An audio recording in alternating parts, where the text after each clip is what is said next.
Hello kids, welcome to my channel code craft by Harsh. मेरा नाम है हर्ष प्रसाद और आप मुझे हर्ष भैया बुला सकते हैं। आज है हमारा लेक्चर नंबर 50। कॉन्ग्रेचुलेशंस, हमने हाफ सेंचुरी पूरी कर ली है और हम देख रहे थे chapter number 5, that is your getting started with Python. और आज के लेक्चर में हम लोग डिस्कस करने वाले हैं question number 9। Question number 9 says a dartboard of radius 10 units and the wall it is hanging on are represented using a two-dimensional coordinate system with the board center at coordinate 0 0. Okay, variable x and y store the x coordinate and the y coordinate of a dart that hits the dartboard. ठीक है, write a Python expression using variable x and y that evaluates to true if the dart hits is within the dartboard and then evaluate the expression for the start coordinates. ठीक है, बहुत बड़ा question दे रखा है, कुछ coordinates दे रखे हैं। After all question में है क्या, सिंपल शब्दों में बता देता हूँ कि एक डार्ट बोर्ड सबने देखा होगा जिसके ऊपर वो ऐसे एक होता है ना, ऐसे पिन पॉइंटर टाइप ऐसा कुछ होता है, इसके पीछे ऐसे पंख टाइप बने होते हैं, आगे नोकीला सा होता है ना। उसे फेंक के मारते हैं, उस पर कुछ पैटर्न्स बने होते हैं, फेंक के मारते हैं जहाँ पे लगता है। ड्राइंग पे मत जाना, बहुत ख़राब ड्राइंग है, आई नो, थोड़ा समझ गया ना।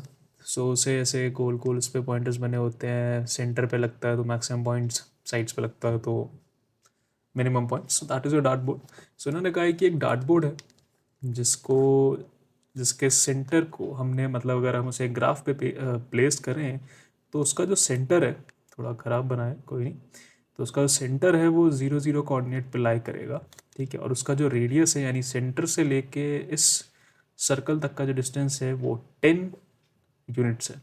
ठीक है, 10 यूनिट्स है। तो एक्स और वाई वो कोऑर्डिनेट है जहाँ पे आपका डार्ट हिट कर रहा है। हो सकता है वो यहाँ with in the dart board hit कर रहा हो सकता है वो कहीं डार्ट बोर्ड के बाहर हिट कर रहा हो। तो हमें एक पाइथन एक्सप्रेशन लिखना है या पाइथन कोड लिखना है। ठीक है, विद द हेल्प ऑफ, ठीक है, जहाँ पे with the help of this X and Y codes, जहाँ पे हमें ये X and Y codes already दे रखे हैं और ये चेक करना है कि whether this dart on this given coordinate will hit the dartboard or not। ठीक है, क्लियर हो गया। सॉल्व करने से पहले देख लेते हैं कि आफ्टर ऑल हम लोग इसके लिए कौन सी इक्वेशंस यूज करने वाले हैं। अगेन सॉल्यूशन क्या है, the dartboard is represented as a circle obviously with a radius of 10 units centered at 0 0। ये तो गिवन है क्वेश्चन के अंदर, इसे हम गिवन लिख सकते हैं, ये गिवन है क्वेश्चन के अंदर। क्या in a 2D coordinate system any point X Y is inside और on the board if it satisfy the equation of a circle.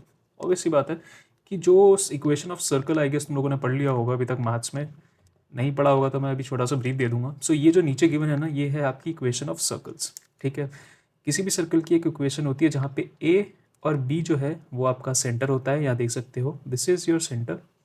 ठीक है, अरे यार, ठीक है, दिस इज योर सेंटर। इस सेंटर से लेके इस सर्कल तक का जो डिस्टेंस है उसे हम रेडियस बोलते हैं, that is represented by r. ठीक है, और ये एक्स और वाई वो पॉइंट है जो यहाँ कहीं सर्कल पे लाई करेंगे। ठीक है, it can be anywhere, वो यहाँ भी हो सकता है, यहाँ भी हो सकता है, यहाँ भी हो सकता है। तो ये एक्स और वाई वो पॉइंट है जो कि इस सर्कल के ऊपर लाई करेंगे। And with this help of this equation we can find if a given point whether it is x और वाई, ठीक है, will satisfy, if that satisfy this equation, तब तो हमारा जो कह सकते हैं कि एक कोऑर्डिनेट है वो विद इन अ सर्कल और ऑन द सर्कल लाई करेगा, वरना उसके बाहर लाई करेगा। ठीक है, आफ्टर ये जो तुम्हारे सामने दे रखा है वो कुछ नहीं है, अभी इसको देखने से पहले बता देता हूँ। ये जो तुम अभी इक्वेशन तुमने देखी, that is X minus A का whole square plus Y minus B का whole square is equal to R square. That was nothing but about a distance formula, तुम लोगों ने पुरानी क्लासेस में पढ़ा होगा या पहली 10th में भी, शायद से 10th में होता है नहीं होता मेरे को नहीं याद, बट डिस्टेंस फार्मूला इनिशियली ही तुम पढ़ लेते हो कि आफ्टर ऑल डिस्टेंस फार्मूला निकालते कैसे हैं कि अगर दो कोऑर्डिनेट है that is x2 x1, x2 y2 और एक पॉइंट है x1 y1। ठीक है, तो इन दोनों के बीच में अगर तुम्हें डिस्टेंस निकालना होगा तो पता ही है कि क्या लिखते हैं, डी डिस्टेंस है तो डी को हम लोग लिखते हैं d square is equal to x1 minus x2 का whole square plus y1 minus y2 का होल स्क्वायर। ठीक है, लिख सकते हो ये, या डी को अगर यहाँ से स्क्वायर हटा दो तो स्क्वायर रूट लग जाता है, और फिर वही x1 माइनस x2 का whole square plus y1 minus y2 का होल स्क्वायर। तो यही आपको पीछे ये वाली अगर पार्ट देखोगे तो यही पीछे दे रखा है, क्योंकि रेडियस तो फिक्स रहेगा, सेंटर भी फिक्स्ड है, बस जो वेरिएबल होंगे वो x और y होंगे। अगर अगर हर वैल्यू x और y की हर वैल्यू पे ये इक्वेशन सेटिस्फाई करानी है तो ऑब्वियस सी बात है हमें एक की वैल्यू रख के दूसरे की वैल्यू निकालनी पड़ेगी इस इक्वेशन से। उन गिवन वैल्यूज़ पे वो क्या करेगा, उस इक्वेशन को सेटिस्फाई करेगा। ठीक है, बेसिक मिल गया। अब चलते हैं वापस इस क्वेश्चन पे। तो ठीक है, हमें 2 पॉइंट्स हैं जो यूज़र से लेने हैं, ये गिवन पॉइंट्स दे रखे हैं। सो करना क्या है, एक वेरिएबल बनाना है x, जो x कोऑर्डिनेट लेगा, एंटर x कोऑर्डिनेट। ठीक है जी, एक y बनाया, उसमें यूज़र से इनपुट लिया, y कोऑर्डिनेट उसमें लिखा हमने, और यूज़र को एक आउटपुट दिखाएंगे, that will say enter the y coordinate. वहाँ से यूज़र का इनपुट लेंगे और उसे इंटीजर में कन्वर्ट करेंगे, क्योंकि ऑब्वियसली हमें इंटीजर वैल्यूज़ चाहिए इस इक्वेशन के अंदर। एक कंडीशनल स्टेटमेंट लगा दी कि if x square plus y square is less than 0। अच्छा, एक्स और वाई स्क्वायर यहाँ पे हमने क्यों लिख दिया, ये सीधी सी बात है ना, एक्स माइनस ए स्क्वायर था का whole square plus Y minus B का होल स्क्वायर था। अच्छा, ए और बी क्या है, सेंटर कोऑर्डिनेट्स, ए भी 0 बी भी 0, क्योंकि पीछे क्वेश्चन में दे रखा है ना, सेंटर एट 0 0। तो क्या इक्वेशन बच गई, एक सिंपल इक्वेशन बच गई, आगे कर्सर भाई। ठीक है, x square plus y square equal to 100। R क्या दे रखा था हमें 10, आर स्क्वायर किया तो 100 आ गया। अच्छा, या तो इक्वल टू 100 हो या तो इससे लेस देन हो, लेस देन होगा तभी तो डार्ट के अंदर पड़ेगा। सर्कल नहीं यार, क्या बन गया ये तो, अरे यार चलो अभी इससे काम सॉल्व हो। ठीक है, वरना लेक्चर लंबा हो जाएगा खामो काम में, कोई इतना बड़ा इसमें है नहीं। सो इसमें जो है आपका, थोड़ा सा इसको बना लेते हैं। ठीक है, या तो लेस देन 100 होगा तभी इस डार्ट के अंदर आएगा, ग्रेटर देन हो जाएगा तो इस डार्ट से बाहर चला जाएगा। ठीक है, सो यदि अगर तो इस सिचुएशन कंडीशन को अगर फुलफिल करेगा तो रिटर्न कर दो ट्रू, एल्स रिटर्न फॉल्स। ठीक है, सो देख लेते हैं गिवन इक्वेशंस पे क्या आएगा। ठीक है, तो अगर 0 0 पे होगा तो obviously 0 is less then 100, true. 0 0 का मतलब क्या है कि आपने डार्ट सेंटर पे देके मारा। ठीक है, सेंटर पे डार्ट लगा सीधा, क्या बात है।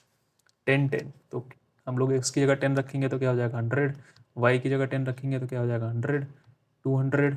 क्या 200 आपका 100 से छोटा है जी? बिल्कुल नहीं। तो ऑब्वियस सी बात है वो क्या हिट करेगा डार्ट को जी? नहीं करेगा हिट।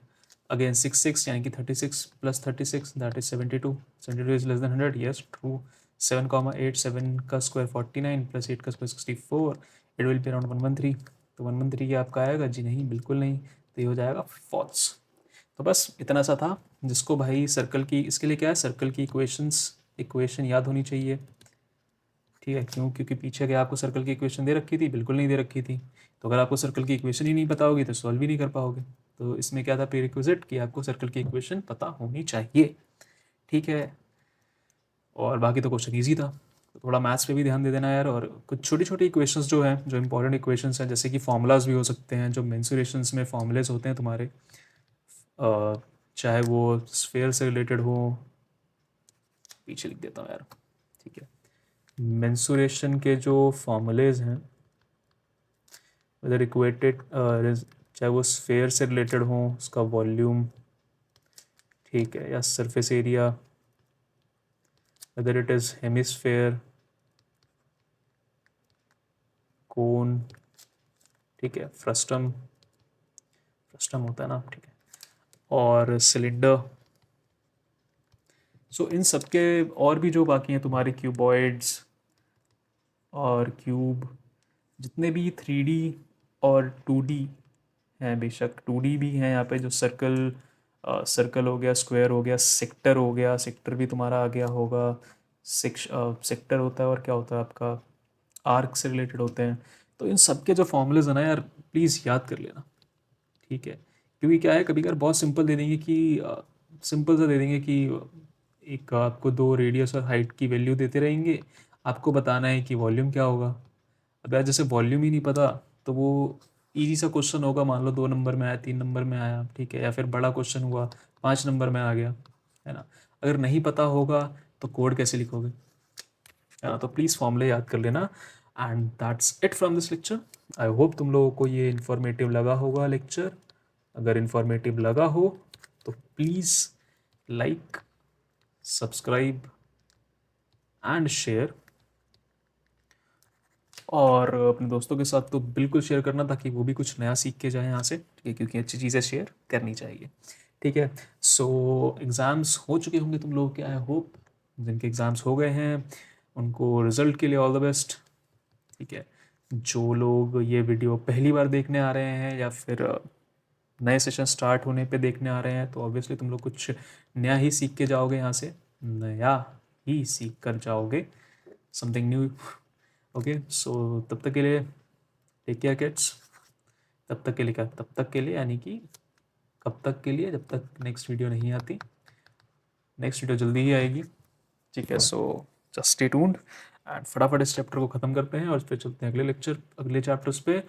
होपफुली कोई न्यू चेंज ना आया हो तुम्हारे सिलेबस में। अगर न्यू चेंज आएगा तो फिर मैं कोशिश करूँगा कि साइमल्टेनियसली एक और सीरीज़ स्टार्ट कर दूँ, एक with new questions and one जो ये अभी चल रही है सीरीज, इसको आगे कंटिन्यू करते रखो। ठीक है, ऑब्वियसली बात है जिनको ऐसा होगा कि, क्योंकि देखो ऐसा तो है नहीं कि पूरा पूरा सिलेबस चेंज हो जाएगा, होगा ज़्यादा से ज़्यादा 19-20 का फ़र्क होगा। सो अगर कोई थोड़ा सा एक्स्ट्रा पढ़ना चाहता है या थोड़ा आगे का देखना चाहता है, ठीक है, किसी को डाउट हो, जो पहले जो बच्चे आगे मूव ऑन कर गए हैं नई क्लासेस में, बट उनको कुछ डाउट्स लगे हो कंसेप्ट का, तो वो यहाँ पे आके पढ़ सकते हैं। ठीक है, सो ठीक है, मिलते हैं तब तक अगले लेक्चर में। तब तक के लिए टेक केयर किड्स।